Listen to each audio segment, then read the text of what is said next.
Assalamualaikum warahmatullahi wabarakatuh. Saya Chelsea Ferdina Haryadi dari kelas 11 MIPA 5 absen 6. Pada presentasi kali ini akan menjelaskan mengenai mekanisme atau proses penglihatan pada mata. Mata sendiri adalah salah satu organ yang kita miliki dan berfungsi untuk melihat. Tentunya, untuk melihat perlu adanya beberapa proses. Mari simak video ini. Proses melihat pada mata. Yang pertama, cahaya akan masuk ke dalam mata melewati kornea, di mana kornea adalah bagian pertama yang dimasuki oleh cahaya. Selanjutnya, cahaya akan diteruskan masuk ke dalam rongga mata oleh pupil. Di dalam pupil terdapat yang namanya iris. Nantinya, iris akan bekerja sama dengan pupil untuk mengatur banyaknya intensitas cahaya yang masuk ke mata kita. Pupil dalam keadaan terang, dia akan berukuran 2-4 mm, sedangkan jika dalam keadaan gelap, dia akan membesar dengan berdiameter 4-8 mm. Untuk apa? Agar lebih banyak cahaya yang sampai ke retina. Kerja pupil ini bisa membesar dan mengecil tergantung cahaya.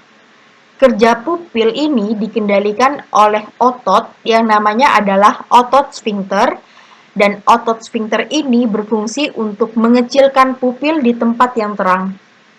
Dan ada otot dilator yang terdapat pada iris yang berfungsi untuk melebarkan pupil di tempat yang gelap. Sebelum masuk lensa, di depan lensa ada cairan mata yang namanya adalah aqueous humor. Aqueous humor ini untuk menjaga bentuk bola mata dan memberi nutrisi bagi kornea dan juga bagi lensa mata.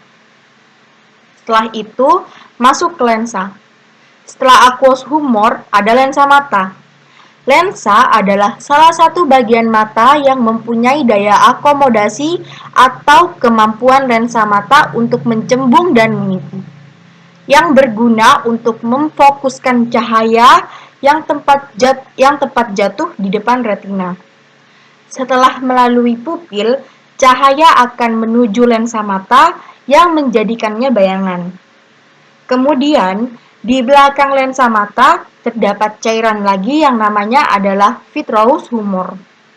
Vitreous humor ini gunanya untuk menyopong struktur lensa mata dan juga bola mata secara keseluruhan. Cairannya kental dan transparan, bertekstur kurang lebih seperti jelly. Setelah itu, bayangan akan jatuh tepat di bintik kuning pada retina. Di bagian fovea atau biasa disebut dengan bintik kuning, terdapat banyak sekali yang namanya sel kerucut. Sel kerucut ini digunakan untuk melihat warna. Apabila cahaya jatuh di fovea atau bintik kuning, maka penglihatan kita akan sangat jelas.